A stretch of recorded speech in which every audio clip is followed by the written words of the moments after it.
Aujourd'hui, nous allons parler des pays étant dans l'Union européenne et spécialement dans l'espace Schengen qui ont les frais de scolarité les plus bas ou les plus abordables. Je vais vous parler de ces pays qui sont aujourd'hui, en 2025, les meilleurs, les plus, on va dire, abordables en termes de coût de vie, en termes surtout en termes de coût de scolarité, de frais d'application, de frais d'admission, de frais de scolarité pour immigrer. Je vous ferai aussi part des admissions indépendamment de ces pays. Je vous ferai aussi part de tout ce qu'il faut préparer pour candidater si évidemment vous êtes en plein processus d'immigration en 2025, étudiant. Je précise encore, étudiant. Salut à tous, ici Road to Abroad. Si c'est la première fois que vous voyez mon visage, que vous tombez sur cette chaîne, n'hésitez pas à vous abonner. Parce que ici, nous parlons d'immigration dans l'espace Schengen, nous parlons d'opportunités étudiantes et tout ça, c'est ici que vous aurez l'information, mais pas que, la bonne information.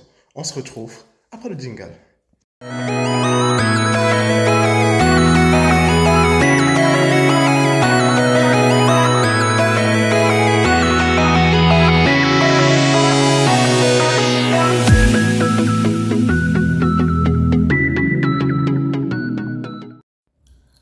Hello la famille, bienvenue une nouvelle fois à Road to Abroad. Ça fait un mois et demi depuis la dernière vidéo et vous allez m'excuser. Pour ceux qui me suivent depuis peut-être 4 ans déjà, autant pour moi. Vous savez que parfois il y a des moments, 2 mois, je disparais pour des obligations professionnelles et personnelles. Parfois on ne peut pas toujours préparer des vidéos, mais voilà. Mais je suis là et je viens avec de bonnes informations, on va dire. Bon. Déjà, en commençant, je tiens à remercier M. Mamadou, je crois, du Sénégal, qui m'a envoyé un email me faisant part que les vidéos à votre vote l'ont aidé depuis Dakar à obtenir un visa du Portugal. Félicitations, M. Mamadou. J'espère que vous nous suivez. En tout cas, bon chemin depuis le Portugal. Je tiens aussi à souligner certaines personnes qui m'écrivent concernant la Serbie, que je ne peux pas faire les vidéos sur la Serbie, ne sont pas dans l'espace Schengen. Ceux qui me suivent depuis 4 ans déjà aujourd'hui ont vu qu'à un moment donné, j'ai stoppé des vidéos sur la Russie, parce que la Russie ne fait pas partie de l'espace Schengen. Et que mon souhait, aujourd'hui, c'est d'aider en tout cas tous ceux qui sont intéressés par l'Europe, spécialement par l'espace Schengen, à immigrer dans l'espace Schengen. Donc, vous m'excuserez, j'ai vu à peu près 2 ou 3 vidéos concernant la Serbie, qui me demandaient des informations sur la Serbie, qui souhaitaient immigrer pour la Serbie. Malheureusement, je ne suis pas, on va dire, la chaîne pour cela, mais voilà, à YouTube, il y a tout. Et si vous tapez clairement étudiant en Serbie ou immigré en Serbie, vous verrez évidemment d'autres YouTubeurs qui parlent de la Serbie. Ceci étant, retour dans le vif du sujet. Aujourd'hui, je vais vous faire part, évidemment, parce qu'aujourd'hui, j'ai trouvé 2 emails de gens qui souhaitaient immigrer dans l'espace Schengen, mais qui disaient quel pays va avec mon budget. Alors, dans cette vidéo, je vais vous faire part de quelques pays où vous pouvez immigrer dans l'espace Schengen en 2025, étant étudiant, qui demande un coût, on va dire, assez acceptable. Il faut faire attention.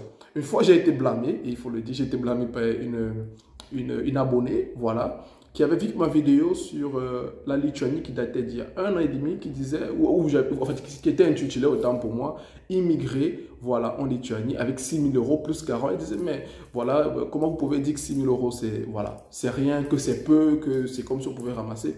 Je vous rappelle, elle m'a laissé un message, je crois que c'est Instagram, et c'était compréhensible, on va dire, c'était compréhensible et on comprend son point de vue. Mais il faut évidemment comprendre que lorsqu'on parle de la Lituanie, lorsque je proposais la Lituanie, ce n'était pas seulement aussi en termes de coût d'immigration, parce qu'il faut faire attention. Tout pays d'immigration à faible coût de scolarité ou de vie, on va même dire simplement, n'a pas toujours un taux de visa élevé. Il faut faire attention. Et lorsqu'on parlait de la Lituanie, c'est parce que la Lettonie était en tout cas pendant 3 ans, on n'a pas encore les données de 2025 vu qu'on est au 3e mois, mais depuis au moins 2021, depuis 2020 même depuis le Covid, étaient les pays, la Lituanie, l'Estonie, l'Hongrie, la Finlande, étaient les pays à haut taux de visa dans l'espace Schengen étudiant. Je précise ça encore, c'est très important. Maintenant, quand même aujourd'hui, pour répondre à cette dame d'Instagram et les 2 autres personnes qui m'ont demandé quels sont les pays où ils peuvent immigrer avec le budget, je vais vous parler déjà du Portugal. Très important les amis, le Portugal aujourd'hui, selon, ceci n'est que mon observation personnelle et pas générale, mais le Portugal aujourd'hui en 2020, c'est le pays où il faut étudier, où il faut immigrer si vous avez un petit budget. Parce qu'effectivement, il y a des écoles comme l'université de Mignon. Très simplement, vous pouvez avoir l'admission aujourd'hui avec 150 €, c'est quoi, 100 000 francs, ou dépendamment de vos pays, c'est une monnaie faible, on va dire. Ou avec 150 €, vous pouvez immigrer. vous pouvez simplement immigrer. Dans le Portugal, et si on ne parle pas de l'université de Minho, on va dire de façon générale, les frais de scolarité au Portugal varient de 150 euros, voilà, pour avoir déjà une lettre d'admission, jusqu'à peut-être 1800 euros, 2000 euros le maximum. J'ai dit le maximum en Portugal. Et même, il faut savoir qu'il y a des écoles, et ça c'est une particularité du Portugal, il y a des écoles au Portugal qui vous permettent de payer les frais de scolarité en tranche, en installment, up to 10 installments, jusqu'à 10 échelonnements, autant pour moi. Vous comprenez? Ça c'est l'un des rares pays dans l'espace Schengen qui le permet. Du pour avoir l'admission, la scolarité coûte 2000 euros, l'école vous dit, ok, pour avoir l'admission, payez juste peut-être 10% et arriver sur le territoire en cas de visa, vous payez. Et c'est clair. Et ça, c'est un avantage du Portugal. Maintenant, pour tous ceux qui vont s'engager dans le Portugal, il y a deux choses que je souhaitais vous dire. Première des choses, checkez où vous devez déposer votre demande de visa, dépendamment de votre pays. Par exemple, les Camerounais sont à Abuja au Nigeria, les Sénégalais à Dakar, les Congolais, les deux Congos à Kinshasa. Donc, checkez, c'est très important. Et deuxièmement, le plus important avant de vous engager, checkez la disponibilité des rendez-vous. C'est très important. Je dis toujours, et ça, je ne changerai pas ce thème, peut-être ça peut déranger certains. Ça ne sert à rien de s'engager dans une aventure si vous n'êtes pas sûr à demi-mot, d'arriver simplement au dépôt. Ça ne sert à rien. C'est un perdant complet. Voilà. Donc, étant le Portugal, comme je dis, pour moi, je mets top 1 parce que effectivement les frais de scolarité, et vous pouvez, ne vous gênez pas si vous ne parlez pas portugais, vous pouvez avoir l'admission pour l'année préparatoire de langue portugaise, vous pouvez avoir l'admission avec, ne vous gênez pas. Checkez, il y a certaines écoles, quelques rares écoles qui proposent des programmes en français et beaucoup d'écoles qui proposent des programmes en anglais, surtout pour les anglophones. Mon deuxième pays, qui vraiment, je trouve, je n'ai pas encore fait la publicité de ça sur la page. Je suis en train d'essayer, on va dire, pour deux clients actuellement, donc je ne peux pas encore faire la publicité. C'est aussi, on va dire, le grand bain pour moi-même avec ce pays, c'est la Slovaquie. Voilà, ce pays qui est proche de la Slovénie et qui est, on va dire, très proche de l'Italie depuis Trieste. Voilà. La Slovaquie est un pays de l'espace Schengen, on fait beaucoup de scolarité. Je l'explique. Vous pouvez faire des masters. J'ai vu des masters en informatique, j'ai vu des masters en management, j'ai vu des masters en économie qui varient de 1500 à 1800 euros l'année en anglais. Je vous dis en anglais. Quand on sait qu'étudier en anglais dans l'espace Schengen, ça coûte vraiment cher. En anglais. Voilà. Et je vais par exemple vous parler de l'université de Bratislava. Je vais par exemple vous parler de l'université Corvinus, oh, je vais bien prononcer cela, qui est basée dans la ville de Bratislava, qui est aujourd'hui, selon moi, l'université la plus moins chère. Seulement, je dis seulement, et vous savez que je donne toujours avec toutes les bonnes informations, avant de vous engager pour la Slovaquie. Il y a encore aussi vraiment deux choses. Sachez que tous vos documents les plus importants au niveau des écoles, ils font ce qu'on appelle la nostrification des documents, la vérification là-bas. La plupart des universités vont vous demander que vous les traduisez en slovaque. Et vous devez trouver un traducteur en slovaque. Donc pour tous ceux, je ne sais pas si par hasard, il y a des abonnés qui sont en plein processus de Slovaquie ou qui souhaitent s'engager en Slovaquie, il y a, allez dans le site du ministère des Affaires étrangères de la Slovaquie, ils ont une liste assermentée des traducteurs dont vous pouvez contacter, qui sont fiables pour traduire vos documents d'admission, dépendamment des écoles. Parce qu'il faut savoir, vous ne pouvez pas déposer une demande de visa slovaque si vous n'avez pas le document de l'école qui atteste que vos documents ont été reconnus en slovaque et c'est correct. Parce que l'ambassade demande toujours cela, ça fait partie des listes de documents très importants. Ça, c'est pour ceux qui sont en pleine procédure de Slovaquie ou qui peut-être s'engageront dans les procédures slovaques. Deuxième information et paramètre à prendre en compte, c'est la plupart, j'ai compté à peu près 23 pays en Afrique, demandent tous le visa type D, étudiant, type D, visa travail, parce que la Slovaquie a aussi beaucoup de visa travail. Mais ne me demandez pas, je ne propose, je n'ai pas de visa travail slovaque, mais type D, étudiant, travail et tout, au Kenya, à Nairobi. Au Kenya, à Nairobi. J'ai vu dans la liste de l'ambassade du Kenya à Nairobi, il y a 23 pays qui doivent déposer là-bas, en comptant le Cameroun, les Nigériens, vraiment, tous les collègues de Congo, tout cela c'est là-bas. Tous là-bas. Donc c'est très important que vous posez la bonne question. Est-ce que vous pouvez vous rendre à Nairobi? Et surtout, vous savez que voilà, le Kenya, pour entrer, pour la plupart des pays, je crois, sauf les deux Congos, si je ne me trompe, vous m'excusez, je crois, sauf les deux Congos, qui je crois n'ont pas besoin de visa, je crois, hein. Voilà. Mais je pense que pour la plupart des pays, j'ai vu, en tout cas surtout pour les Camerounais, vous avez besoin d'un visa électronique d'autorisation pour entrer au Kenya pour cette demande. Voilà. Le troisième pays, et voilà, c'est aussi un pays que j'aime beaucoup, la République tchèque. La République tchèque, si vous nous suivez depuis à Road, c'est un pays qui, on va dire, qui est dans l'Europe centrale et dans l'espace Schengen qui offre des études, en tout cas, en anglais et en tchèque. La plupart, en tout cas, en tchèque. Et vous savez qu'en tchèque, c'est gratuit.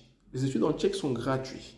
En fait, comme on dit gratuit, vous allez juste payer ce qu'on appelle les contributions semestrielles, mais qui ne coûtent même pas l'équivalent de 30, 300, 200 euros. Donc, c'est vraiment gratuit quand vous comparez qu'il y a des gens ailleurs qui payent 4000 euros. Donc, c'est rien. C'est vraiment rien. Voilà. Dans la République tchèque, vous pouvez avoir l'admission, soit pour l'année préparatoire de tchèque, pour aller apprendre le tchèque sur place et puis continuer vos études en tchèque, soit si vous parlez déjà anglais et que vous avez un diplôme de langue anglaise, vous pouvez, voilà, effectivement, postuler pour un programme en anglais. Je vais vous donner une université. Si parmi mes abonnés, ceux qui vont suivre cette vidéo, il y a tous ceux qui ont une licence et qui souhaitent faire un master dans le domaine de sciences sociales, de sciences environnementales, de santé, voilà, j'ai aussi vu la santé, voilà, j'ai pas vu informatique, mathématiques, mais bon, j'ai retenu ces trois filières. Si vous avez des gens qui souhaitent faire un master, qui ont déjà une licence et qui parlent anglais et qui ont des documents qui attestent la maîtrise de l'anglais, allez checker le site de l'université de Ostrava. Voilà, c'est très important. Voilà, l'université de Ostrava en République tchèque. Cette université où je ne veux même pas vous dire, vous serez surpris, il n'y a presque pas de frais de scolarité, c'est vraiment gratuit. Pour ceux qui veulent faire master et pour ceux qui souhaitent faire, master et surtout pour ceux qui souhaitent faire PhD, doctorat. Parce que pour ceux qui souhaitent faire master, ils ont certains frais, mais bon, je vais appeler comparé aux autres pays assez bidon, on va dire simplement. Mais pour ceux qui souhaitent faire doctorat, PhD, franchement, il n'y a presque pas de frais.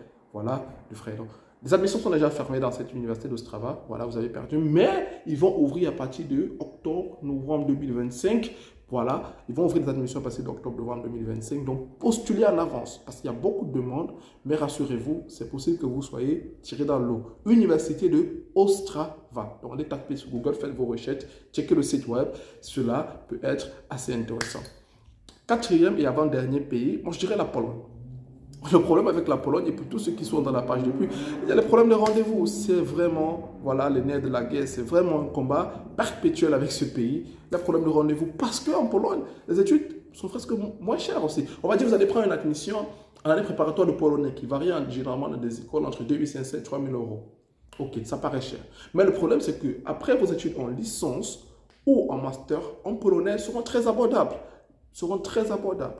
Vous allez payer à peu près quoi? J'ai un ami, pardon, moi j'ai une connaissance, lorsque j'étais en Pologne, qui est basée dans la ville de Lodz, bon, en polonais on dit Łódź, qui étudie en polonais, qui paie par an l'équivalent de 1000 euros. Par an. Je dis bien par an, parce qu'il étudie en polonais. Il m'a même dit qu'il y a d'autres qui payent moins que ça. Donc je lui ai dit, ça c'est l'avantage, ça c'est un très bon pays. Et même si vous voulez étudier en anglais, même si vous parlez en anglais, que vous avez un test de langue anglaise, que vous voulez étudier en anglais, c'est toujours abordable. Les frais de scolarité varient de 1500 euros. Si vous, par exemple, vous checkez l'université de Torun, si vous checkez, par exemple, l'université dans la ville de Katowice, si vous checkez, par exemple, cette université-là, comment on l'appelle encore oh, putain. Ah, je me perds dans mes mots. En tout cas, il y a des universités d'État. Il faut faire attention parce que si vous partez checker en Pologne dans l'université privée, comme l'université de Vistula, qui est privée, c'est au moins 3500 euros en montant. Si vous partez checker dans le privé de l'université économique et humanitaire de Varsovie, ils sont aussi très chers. Mais si vous partez dans les établissements étatiques d'État, les frais de scolarité sont très abordables en Pologne. Mais encore ce paramètre, tenez en compte, rassurez-vous avant de vous engager pour la Pologne que dans le pays où vous restez, où vous êtes habilité à demander, vous pouvez déposer et qu'il y aura des rendez-vous pour la Pologne. Parce que c'est comme je le dis, ça ne sert à rien de commencer, ne pas terminer. Je dis ça ne sert à rien, commencer et ne pas terminer. Vraiment, ça serait très problématique. Voilà, très problématique. Donc, pour moi, la Pologne fait partie des pays de l'espace Schengen, très abordable. Ça fait aussi partie des pays, on va dire, où il y a une très forte communauté noire, africaine en Pologne, donc ce qui peut aussi faciliter le socialement correct. Il y a une très forte, je crois peut-être, je peux me tromper, j'espère que peut-être en commentaire, beaucoup d'entre vous me corrigeront, mais je crois, j'ai vu en tout cas de mon expérience, j'ai vu une très forte communauté congolaise, des deux Congos qui sont beaucoup là-bas. Et je pense que ceci s'explique, c'est que eux, ils ont moins de difficultés à trouver des rendez-vous parce que eux, les deux Congos doivent aller à Luanda, en Angola. Et là-bas, vraiment, j'ai dit, il m'a écrit à l'ambassade de Luanda, de Pologne à Luanda en Angola, ils répondent. Alors qu'au Nigeria, vraiment, j'ai déjà écrit pendant même presque un an et demi, j'ai jamais de réponse. Et même lorsque tu as une réponse, elle est très vague, elle n'aide pas. Je me rappelle même il y a 2 ans, c'était il y a 2 ans, ou 2 ans en tout cas en 2022, fin 2022, début 2023, voilà, à cette période-là, j'avais écrit à l'ambassade de Luanda, ils avaient donné un rendez-vous pas écrit, en fait, je ne veux pas écrit par mail, ils avaient tapé un mail, ils avaient demandé à ce client congolais, en fait c'était mon client congolais, qui peut venir à Luanda par mail. Tout ça, je n'ai jamais vu ça au Nigeria. C'est pour ça que je vous dis, avant de vous engager, par exemple, avec la Pologne, rassurez-vous, vous pouvez déposer, rassurez-vous que vous allez déposer. Si vous êtes sûr, alors engagez-vous pour la Pologne. Il y a beaucoup d'écoles qui sont très abordables et ils n'ont pas des critères si compliqués pour les admissions. Ils n'ont pas des critères si compliqués pour les admissions. Franchement, voilà, checkez cela. Et le dernier pays, c'est l'Italie. L'Italie aussi fait partie des pays qui ont les frais de scolarité les plus bas, très bas. Mais le problème, c'est qu'il faut parler italien. Voilà. Parce qu'il y a effectivement beaucoup d'universités comme l'université de Rome, comme l'université de Sapienza, comme l'université à Trieste, il y a aussi une université à Milan, j'ai juste oublié ce nom. Il y a des universités qui proposent des programmes en anglais. À partir de cela, il faut quand même compter parfois 2000, 2500 balles de scolarité. Mais si vous apprenez l'italien, voilà, l'italien, et que vous maîtrisez bien l'italien, je pense que vous aurez le visa. Parce que déjà, c'est déjà très difficile de maîtriser l'italien et d'avoir le certificat. J'ai oublié comment ils appellent leur certificat. Donc, si vous maîtrisez l'italien, les frais de scolarité seront presque gratuits. Et surtout que l'Italie est aussi des pays dont le coût de vie, je ne veux pas dire, n'est pas le plus bas d'Europe, mais n'est pas aussi le plus élevé d'Europe. Il est correct, il est moyen, on va dire. Ce n'est pas le plus élevé d'Europe, ce n'est pas le plus bas, on ne va pas se mentir aussi. Voilà. Donc, c'est un pays aussi que vous pouvez, voilà, vous orienter au cas. Très intéressant. Donc, les amis, on va dire simplement, voici ma liste de 5 pays, voilà, où vous pouvez émigrer en 2025 si vous avez un budget bas. Suivez bien la vidéo, essayez d'écouter mes conseils. Faites aussi vos propres recherches, c'est très important. Je n'ai pas la science infuse, voilà. Faites aussi vos propres recherches. Et si vous trouvez un pays qui vous fit, qui va avec votre budget, qui vous arrange, lancez-vous. Lancez-vous à votre rapport. N'oubliez pas ici, on parle d'orientation et d'immigration étudiante dans le Schengen. Si vous avez besoin d'un accompagnement étudiant, vous savez déjà, vous écrivez par mail. Si vous avez besoin effectivement d'une consultation, vous prenez rendez-vous par consultation. Ceci coûte 30 €. Tout est dans la description, les amis. On se dit très bientôt, les amis. Rassurez-vous, je ne coupe pas beaucoup de vidéos. Évidemment, sur des pays comme la Hongrie, dont les admissions sont en cours. Dans les pays comme la Roumanie, très intéressant aussi la Roumanie. Vous allez me demander, mais pourquoi tu ne vas pas parler de la Roumanie? La Roumanie est aussi moins chère. Voilà, je préfère simplement citer ceux que j'estime aujourd'hui moins chers et aussi abordables en termes de visa. Vrai. Il y a une nuance en tout cas. Donc, pour tous ceux qui souhaitent des accompagnements, voilà, qui sont déjà en cours de procédure, qui souhaitent des accompagnements pour ces pays, contactez-nous à Road to Abroad. Rassurez-vous, nous vous aiderons. Je vous dis à très bientôt. Bon début de semaine. Bye bye.